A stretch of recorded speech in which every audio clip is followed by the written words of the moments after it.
প্রিয় শিক্ষার্থীরা, তোমরা সবাই কম বেশি অনার্স ভর্তির জন্য প্রস্তুতি নিচ্ছ। এক্ষেত্রে অনার্সে ভর্তি পরীক্ষা দিবে প্রায় 7-8 লাখ শিক্ষার্থী। আবার অনার্সে আসন সংখ্যা রয়েছে সরকারি বেসরকারি কলেজ মিলিয়ে 3.5 লাখ বা 4 লাখ সামথিং। সংখ্যাটা হয়তো বা ভর্তির পরবর্তীতে জানা যাবে যে কত শিক্ষার্থীর আসন সংখ্যা রয়েছে। সেক্ষেত্রে তোমার প্রস্তুতি হইতে হবে ফাটাফাটি। কেননা যেহেতু অনেক কিন্তু যারা অলরেডি প্রস্তুতি নিচ্ছে, যারা গুচ্ছের অধীনে প্রস্তুতি নিচ্ছে, বিভিন্ন পাবলিক বিশ্ববিদ্যালয়ের অধীনে প্রস্তুতি নিচ্ছে, ওরাও কিন্তু তোমাদের এই একই সাথে পরীক্ষা অংশগ্রহণ করবে। সেক্ষেত্রে জাতীয় বিশ্ববিদ্যালয়ের প্রস্তুতিমূলক গাইডলাইন এই ভিডিওতে আমরা বলবো তোমাদের কীভাবে পড়া শুরু করবা, কীভাবে শেষ করবা, একটা প্রপার একটা গাইডলাইন তোমাদেরকে আমি দিয়ে দেওয়ার চেষ্টা করছি। মনোযোগ দিয়ে শুনবা। তোমাদের ভর্তি পরীক্ষার ব্যাপারটা কিন্তু খুব কঠিন হবে না। অনেকে মনে করতে পারে প্রশ্ন অনেক হার্ড হবে। প্রশ্ন মোটেও কঠিন হবে না। এক্ষেত্রে তোমাদেরকে পড়াশোনার ক্ষেত্রে বিগত সালের প্রশ্নের উপরে বড় একটা নির্ভরশীল হইতে হবে।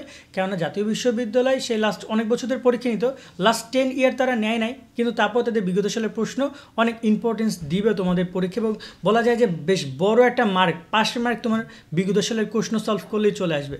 বাকিটুকু তোমাদের শর্ট সিলেবাস এবং তোমাদের প্রস্তুতির উপর নির্ভর করে। তাই আমি এখানে বাংলা, ইংরেজি, সাধারণ জ্ঞান এবং অন্যান্য সাবজেক্ট একে একে আলোচনা করি। প্রথমত পরীক্ষার ফরম্যাট সম্পর্কে তোমরা সবাই জানো, সেটা হচ্ছে তোমাদের পরীক্ষা আয়োজন করা হবে এমসিকিউ পদ্ধতিতে। বহু নির্বাচনী নৈবেত্তিক 4টা অপশন পাবা, সেটা যেটা অ্যান্সার সঠিক হবে সেটা তুমি দাগাবা। যদি ভুল হয় এখানে কোনো মার্ক কাটা যাচ্ছে না, বাট ভুল হইলে তুমি ঝামেলায় পড়তে পারো। কেন ঝামেলায় পড়তে পারো? কেননা তুমি মনে রাখবা এখানে 100 মার্কের পরীক্ষা না, 200 মার্কের পরীক্ষা। 100 মার্ক আসবে তোমার এসএসসি এইচএসসি জিপিএ থেকে, আর 100 মার্ক আসবে তোমার পরীক্ষা থেকে। এখন যারা অলরেডি জিপিএ 5 পাইছে এসএসসি এইচএসসিতে, ওদের কিন্তু এখানে 100 একদম ফুলফিল আছে। আর তোমার এই যে 100 মার্কের পরীক্ষা হবে, এই জায়গাটায় তোমাকে বেশি কিছু করতে হবে। যাদের জিপিএ 5 নাই, যাদের ওই জায়গায় এসএসসি রেজাল্ট একটু খারাপ আছে, তাদের পরিশ্রম আরও বেশি করতে হবে। আর না তুমি সরকারি কলেজে চান্স পাবা না। আবারও বলে রাখতেছি, মেধাবী শিক্ষার্থীরাই ভালো ভালো কলেজে চান্স পাবে। যারা মেধাবী না, যারা পরীক্ষার প্রস্তুতি ভালোভাবে নিবে না, তারা কিন্তু ভালো কলেজগুলোতে চান্স পাবা না। ভালো যেসব কলেজগুলোতে দেখা যায় যে চাহিদা বেশি, যেসব কলেজগুলোতে অ্যাডভান্টেজ বেশি, পড়াশোনার মান ভালো, সেসব কলেজে সুযোগ পাওয়ার ক্ষেত্রে অনেক মুশকিল হবে। সেই জায়গায় তোমাকে আবেদন করার ক্ষেত্রেও এমন কলেজগুলো সিলেক্ট করতে হবে তোমার রেজাল্ট এবং তোমার প্রস্তুতির উপর ডিপেন্ড করে কলেজ সিলেক্ট করো। অনেকেই দেখা যায় আবেদন করার সাথে সাথেই আবেদন শুরু করে দিয়েছে 21 জানুয়ারি আবেদন। আমি বলবো এগুলো মোটেও করো না। কেননা তোমরা একটু সময় নিয়ে আবেদন করো, আগে তোমার প্রস্তুতি বুঝো। লাগলে তুমি লাস্টের দিন আবেদন করো, তাও তুমি আগে প্রস্তুতি বুঝো, তোমার প্রিপারেশন বুঝো, তারপর বুঝে শুনে অ্যাপ্লাই করো। এবং তোমার এই অ্যাপ্লিকেশনের উপর অনেক কিছু নির্ভর করে। তুমি প্রস্তুতি দেখবা যে তুমি খুবই কম নিছো, কিন্তু তোমার রেজাল্ট ভালো। তোমার হালকা প্রস্তুতির উপর দেখবা যে তুমি একটা ভালো করে চান্স পেয়ে গেছো। ওপাশ থেকে তোমার প্রস্তুতি অনেক বেশি, কিন্তু এইচএসসির রেজাল্ট খারাপ, তুমি অনেক প্রস্তুতি নিয়েও ভালো কলেজে চান্স পাবা না। তো এক্ষেত্রে বলবো আবেদন করার ক্ষেত্রে কোন কলেজে কত আসন আছে, কোন ডিপার্টমেন্টে কত আসন আছে, এই জিনিসগুলো ইম্পর্টেন্ট, প্রায়োরিটি লিস্ট ইম্পর্টেন্ট। এবার আসি পড়ালেখা নিয়ে কথা বলতে। এতক্ষণ তো অনেক ফর্মেটিক্যাল কথাবার্তা বললাম, অ্যাপ্লাই নিয়ে কথাবার্তা বললাম। পড়াশোনার ক্ষেত্রে বাংলার ক্ষেত্রে যদি কথা বলি, আমি কোনোভাবেই তোমাদেরকে বলবো না যে তোমরা কোচিং করো, কোচিংয়ে ভর্তি। অনলাইনে অনেকেই উদ্বুদ্ধ করতেছে কোচিং করো। আসলে জাতীয় বিশ্ববিদ্যালয়ে যখনই ভর্তি পরীক্ষার ব্যাপারটা আনছে, তখনই কোচিং বাণিজ্যের এবং গাইড বাণিজ্যের একটা বড় একটা বাজার তৈরি হয়ে গেছে। প্রায় 7-8 লাখ স্টুডেন্ট ভর্তি পরীক্ষা দিবে। তো যদি 1-2 হাজার শিক্ষার্থী পাওয়া যায়, বিশাল একটা কোচিং বাণিজ্য হয়। যদি 50,000 স্টুডেন্ট পাওয়া যায়, বিশাল একটা গাইড বাণিজ্য হয়। সেটা কিন্তু একটা নর্মাল ব্যাপার। কিন্তু আমার যেটা দরকার, বাণিজ্য দেখে তো আমার লাভ নাই। আমার যেটা দরকার সেটা আমি নেব। আমার যদি কোচিং করা দরকার হতো আমি কোচিং করতাম, কিন্তু আমার যদি কোচিং দরকার নেই, আমার মনে হয় জাতীয় বিশ্ববিদ্যালয়ে কারোই কোচিং দরকার আছে। তুমি যদি বাসায় নিয়ম করে পড়ালেখা করতে পারো, দেন এনাফ। বাংলা সাবজেক্টের কথা বলছিলাম। বাংলায় তুমি যদি সিম্পলভাবে যে গাইডগুলো রয়েছে বাজারে এই মুহূর্তে এমসিকিউ ব্যাপার, সেটা তুমি গুচ্ছের ভর্তি সহায়ক গাইড যদি অলরেডি কিনে থাকো তাহলে এনাফ। আর নয়তো জাতীয় বিশ্ববিদ্যালয়ে ভর্তি সহায়ক অনেক গাইড রয়েছে, যেমন আমাদেরকে দিগদর্শন গাইড পাঠিয়েছিল, এরকম বিভিন্ন গাইড রয়েছে, সেগুলো তোমরা কিনতে পারো, যেখানে মোটামুটি দেয় প্রত্যেকটা অধ্যায় ব্যাপক এমসিকিউ এবং ব্যাখ্যামূলক সলিউশনগুলো রয়েছে।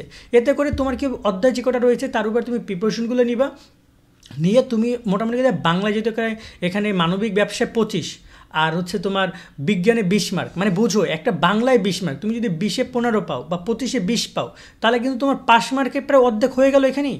তাই না? এরপরে আসি ইংরেজি। ইংরেজির ক্ষেত্রে অনেকেই দুর্বল আছো, অনেকেই আপনার কনফিউজ। এমসিকিউ পদ্ধতি যেহেতু পরীক্ষা, সো তোমাকে সব ইংরেজি মুখস্থ করার দরকার নেই। তুমি যদি একটু বুঝে পড়ো, একটু যদি ডিপ্লোম্যাটিক ওয়েতে পড়ো, তুমি ইংরেজি তো 25 মার্কে পরীক্ষা আছে মানবিক ব্যবসায়, আর কমার্সে পরীক্ষা হচ্ছে তোমার 20-এ, এটা তোমার তাতেও হয়ে যাবে।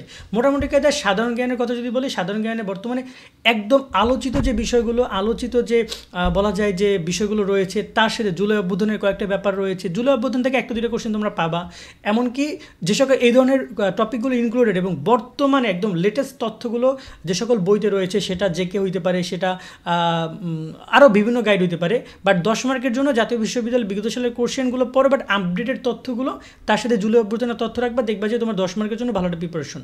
তোমার এবার গ্রুপ সাবজেক্ট নিয়ে যদি কথা বলি, অবশ্যই তোমার এখানে বই ভালোভাবে কভার করতে হবে। বইয়ের যতগুলো এমসিকিউ আছে, নর্মালি গাইড কিনেছো বা বই পড়েছো, যতগুলো এমসিকিউ আছে সেগুলো তুমি পড়ো। তার সাথে তুমি এই যে বিভিন্ন ভর্তি সহায়ক যে বইগুলো রয়েছে সেগুলোরও তুমি এমসিকিউগুলো পড়ো। এক্ষেত্রে মানবিকের শিক্ষার্থীরা তুমি ওই 4টা সাবজেক্ট পড়ো যে 4টা সাবজেক্ট তুমি এইচএসসিতে পড়ে এসেছো। মানে তোমার মানবিকে কিন্তু অনেকগুলো সাবজেক্ট আছে, প্রায় 9টা বা 10টা, অতগুলো সাবজেক্টের পরীক্ষা সবগুলোতেই হবে। তবে তুমি যেগুলোতে এইচএসসিতে পড়েছো ওই সাবজেক্টগুলো সিলেক্ট করলেই ওই সাবজেক্টের কোশ্চেন তুমি পেয়ে যাবা। তো ওই সাবজেক্টগুলো তুমি পড়ো, ওই সাবজেক্টের উপরে তোমাকে কোশ্চেন করা হবে। সো তুমি ওই বইগুলোর ওই কোশ্চেনগুলোর উপর পড়লে হবে। গ্রুপ সাবজেক্টের ব্যাপারে বলবো যে এখানে তোমার ভর্তি সহায়ক বই তোমাদেরকে ইম্পর্টেন্স দিবে। এবার আসি তোমরা কিভাবে পড়বা, গাইডলাইনটা কী হবে, গাইডলাইন প্রসঙ্গটা আলোচনা করি। তুমি যখন ভর্তি পরীক্ষা প্রস্তুতি নিচ্ছ, তোমাকে একটা ফরম্যাট মেনটেন করতে হবে। তুমি একবারে সব খাইতে গেলে পারবা না। সো যাদের পড়াশোনার মেধা যেভাবে কাজে লাগাতে পারো কাজে লাগাও। বাট আমার পরামর্শ থাকবে, তুমি যদি পারো আগে বাংলাটা কভার করো, তারপর তুমি সাধারণ জ্ঞানটা কভার করো, বা যেটা সহজ, আগে যেহেতু অনেক দিন ধরে তোমরা পড়াশোনার মধ্যে ছিল না, অনেক দিন তোমরা প্রায় লাস্ট পরীক্ষা দিয়েছো জুলাই মাসে, 16 তারিখে ভূগোল পরীক্ষা হয়েছে, 14 তারিখে পদার্থ হিসাব বিজ্ঞান পরীক্ষা হয়েছে, তারপর আর কোনো পরীক্ষা হয় নাই।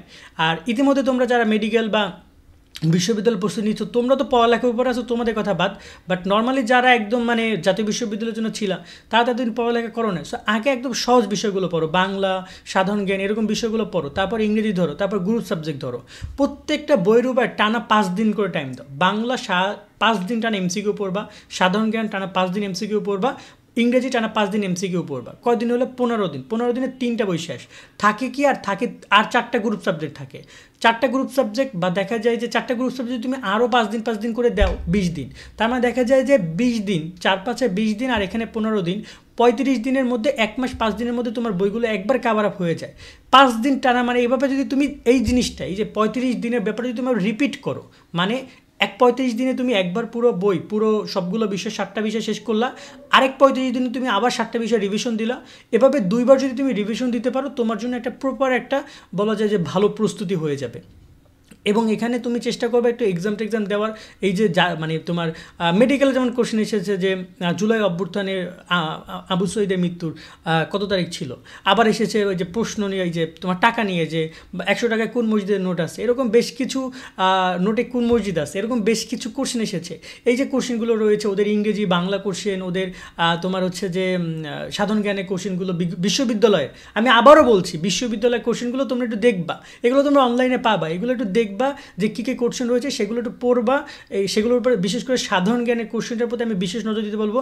যতগুলো বিশ্ববিদ্যালয় রয়েছে দেখবা যে অনেক কোশ্চেন তোমাদের কমন পড়তেছে।